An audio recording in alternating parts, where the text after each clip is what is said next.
ఏపీలో ఇవ్వడానికి జీతాలు లేవని, ఖజానా ఖాళీ అని, సమస్యలు తీర్చాలని ప్రజలంతా పార్టీ ఆఫీసుల ముందుకు వస్తున్నారని, ఇలానే పాలిస్తే ప్రజలు తిరగబడే రోజులు దగ్గరలోనే ఉన్నాయని పవన్ కళ్యాణ్ సంచలన వ్యాఖ్యలు చేశారు.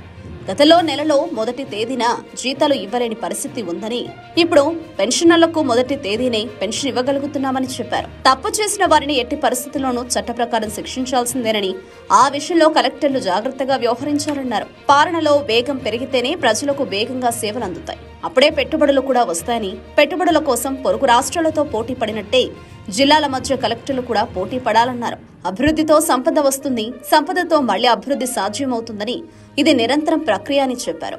పవన్ కళ్యాణ్ ఏకంగా తమ ప్రభుత్వం అచేతనాన్ని, అసహాయతను బయటపెట్టడం సంచలనంగా మారింది. ప్రజలకు ఏమివ్వలేకపోతున్నామన్న ఆవేదన, ఆగ్రహం ఆయన కళ్లల్లో ఉంది. అందుకే అలా ఆవేదనకు కూడిన మాటలు మాట్లాడారు. ఇప్పటికైనా పవన్ కళ్యాణ్ కు అసలు ఏపీ పరిస్థితి అర్థమైందని, మోసపూరిత హామీలిచ్చి గెలిచామని తెలుసుకున్నారని, ప్రజలు ఇవన్నీ గ్రహించి కూటమి ప్రభుత్వానికి ఎదురు తిరిగే రోజులు తొందరలోనే ఉన్నాయని అర్థమవుతోంది. ప్రజలు మా నుంచి చాలా ఆశిస్తున్నారు.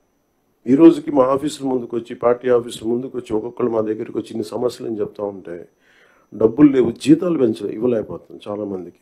ఇవన్నీ చూస్తుంటే it is a big lesson all of you should learn. ఎందుకంటే ఫైనల్గా మీకు బ్లంట్గా చెప్తాను, ప్రజలు తిరగబడతారు. We had seen in Syria, been seeing it in Syria, being in Sri Lanka and so many other countries.